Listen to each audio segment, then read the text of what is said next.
Sebelumnya penanya mengucapkan Assalamualaikum warahmatullahi wabarakatuh. Kita jawab Waalaikumsalam warahmatullahi wabarakatuh. Ustaz, bagaimana menyikapi seseorang yang beranggapan bahwa ulang tahun masih boleh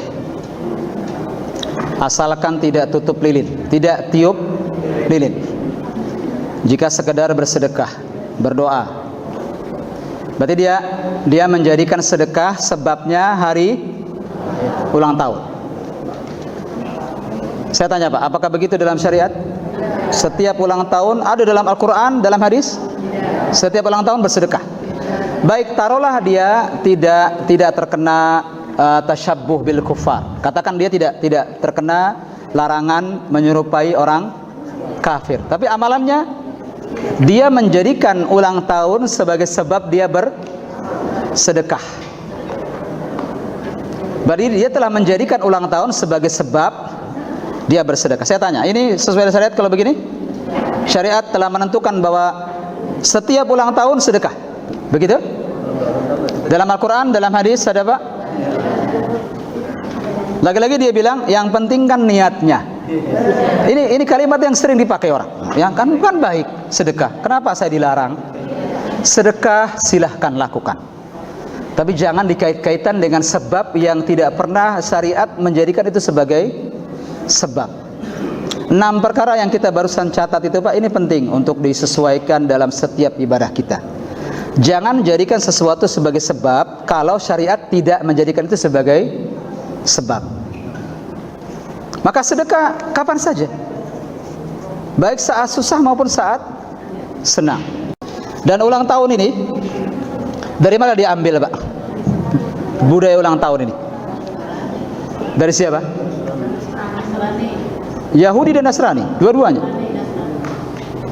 Yang mengenal namanya merayakan hari kelahiran itu Yahudi dan Nasrani. Walaupun dia mengatakan bahwa dia tidak menggunakan tiup lilin dan tidak menggunakan lagu-lagu happy birthday yang kita sama-sama hafal. Ini sering kita dengar Pak, jadi hafal mau nggak mau jadi. Padahal kita tidak berniat menghafalkannya.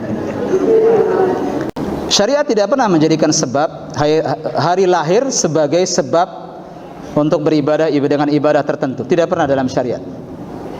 Silakan cek. Apakah Nabi SAW merayakan ulang tahunnya? Merayakan hari rayanya? Hari lahirnya? Silakan cek dalam sejarah, tidak ada. Hatta maulid Nabi SAW itu mulai dilakukan pada zaman Salahuddin Al-Ayyubi,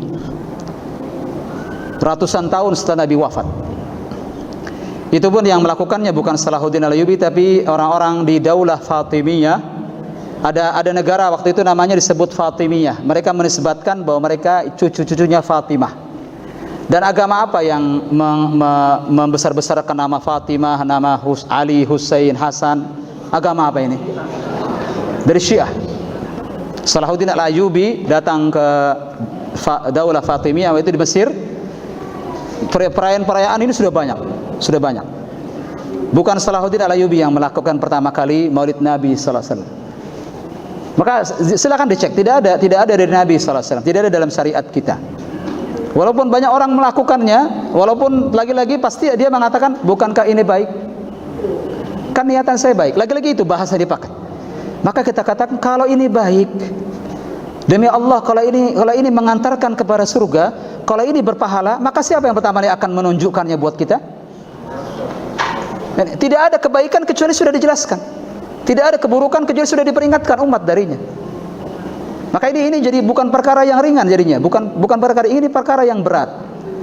Syariat sudah sempurna. Jangan ditambah-tambah, jangan dikurang-kurang. Maka ulang tahun walaupun 100% tidak mirip seperti ulang tahunnya Yahudi dan Nasrani, tetap dikatakan ulang tahun. Walaupun Anda tidak 100%, bisa jadi Anda cuma dapat dosa saja 50% saja atau 30% saja, tapi tetap dosa itu.